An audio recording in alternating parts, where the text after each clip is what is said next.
Okay, we're going to create a class. I'm going to call it rectangle. And this class is going to hold all the info you might need to know about a rectangle.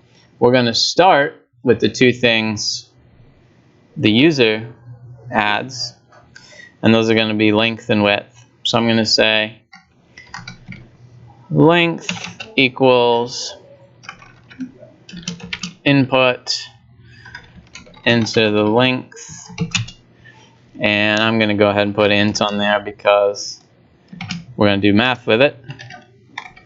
And width equals int input into the width. And then we're going to create our little guy. I'm going to call him rect with a lowercase r is a rectangle with length and width. Now, that means we want these two parameters in the creation of our rectangle. So when we make it, it's going to have length and width. And that means I'm going to define the init method with length and width. Even though I'm using the same name, these are different because this is like a little local namespace here. And then I'm going to go self.length equals length and self.width equals width. That means whatever you send to it when it creates it, it's going to put those in these two slots, and then we can use them later. But that's not helpful yet. It's just holding on to those two things. And we could still test it. So I'm going to go print rec.length, print rec.width, just to show that it works. Or to test that it works. Maybe I did something wrong. And it is giving us that stuff to show that it has been properly slotted into the self.length and self.width for our Mr. Rect here. But imagine that we want to get some actual math going on. We want to have it do calculations. I can say, hey, Mr. Rectangle, what's your perimeter? What's your area? Stuff like that.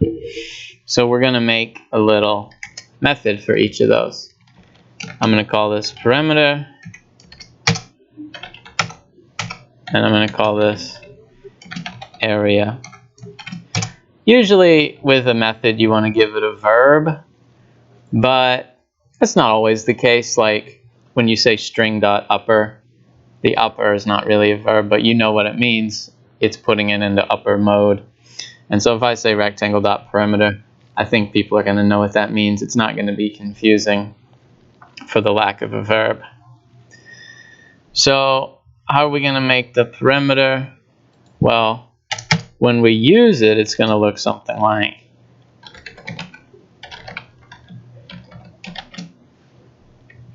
maybe I'll do a little f string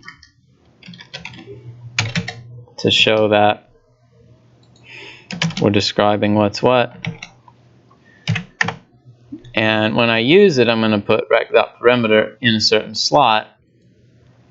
And I want that to be replaced with what the perimeter actually is. So that means we're going to go return, not rect.something, but self.something, because this is going to work for any other rectangles we make with any other names, or with no names if we make them in a loop or something, you know. So I'm going to say self.length times 2 plus self.width times 2, because that's how you do the perimeter, right?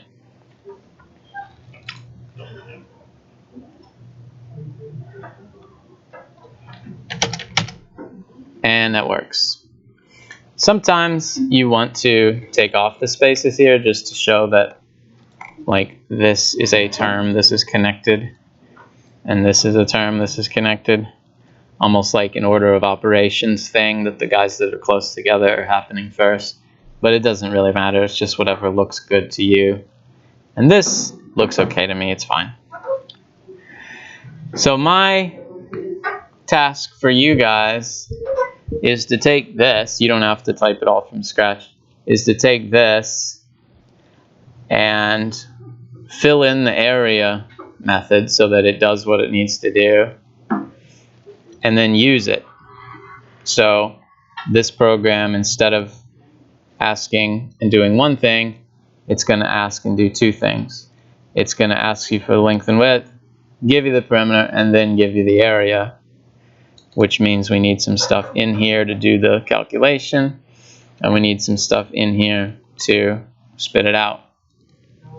That is similar to our last assignment where we're taking a class and adding something, but this one is more specific, where I'm giving you exactly what we want instead of just saying we'll add whatever method, just to practice. That is only a few lines, but you got to make sure they all work together, and this guy is sending the right thing to this guy who's calling it the right way, and so on. Mostly you want to follow the pattern of what's already there, which is how coding usually works. You're not always starting from scratch. In fact, you hardly ever are. So there you go.